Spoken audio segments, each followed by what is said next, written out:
নিজেদের যে ফল ব্যাক হয়েছিল সেখান থেকে আর ফিরে আসতে পারেনি। লাস্ট চান্সে তারা সেই সুযোগটাকে কাজে লাগানোর একটা চেষ্টা কিন্তু এখান থেকে করছে। সুপারম্যাসিভ অলরেডি কিন্তু ম্যাসিভ একটা এলিমিনেশন পয়েন্টস পেয়ে গিয়েছে। ৭ টা এলিমিনেশন পয়েন্টস দেখতে পাচ্ছি তাদের কাছে। বার্মিজ গোলস তাদের কাছেও ৭ টা লুপস, তাদের কাছেও রয়েছে ৭ টা elimination points. But chicken dinner যাবে কার কাছে সেটা আমাদেরকে দেখতে হবে।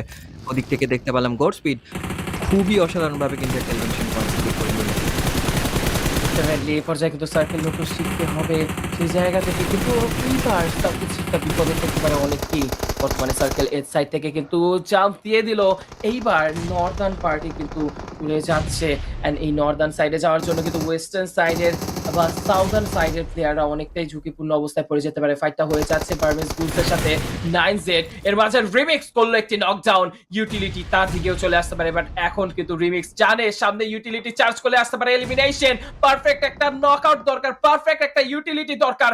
এগিয়ে যাচ্ছে ইউটিলিটি, গ্রেনেডের ড্যামেজ হতে পারে। ইচি অনেকটাই কিন্তু শোচনীয় অবস্থায় রয়েছে।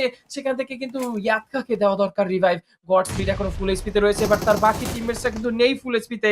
দেখার চেষ্টা করে যাচ্ছে। এর মাঝে কিন্তু একের পর এক ইউটিলিটি রিমিক্স হয়ে গিয়েছে টেক ডাউন। ইচি এখান থেকে কোনোভাবে কিন্তু নিজের প্লেয়ারকে হারাতে চাইবে না। এর মাঝে কিন্তু ইয়াক্কা হয়ে গিয়েছে রিভাইভ। যেহেতু রিভাইভ হয়ে গিয়েছে, গডস্পিডকেও রিভাইভটা দেওয়া দরকার। সামনে আরো একবার ইউটিলিটি সেজে গেল, ডজ গেল, ডজের মাধ্যমে সামনে একটা গ্রেনেড চার্জ। এই গ্রেনেডে কিন্তু অনেকটা বিপদে পড়ে যেতে পারো তো 9Z, বাট নিজের জায়গাটা শক্ত করে নিয়েছে। আননোন আরো একবার ইউটিলিটি যেভাবে চার্জিং করে যাচ্ছে, আনস্টপেবল, আনবিটেবল। বাট এখন গডস্পিড কিন্তু এগিয়ে যাচ্ছে, পুশ ডাইরেক্ট দিয়ে দেওয়া হয়েছে।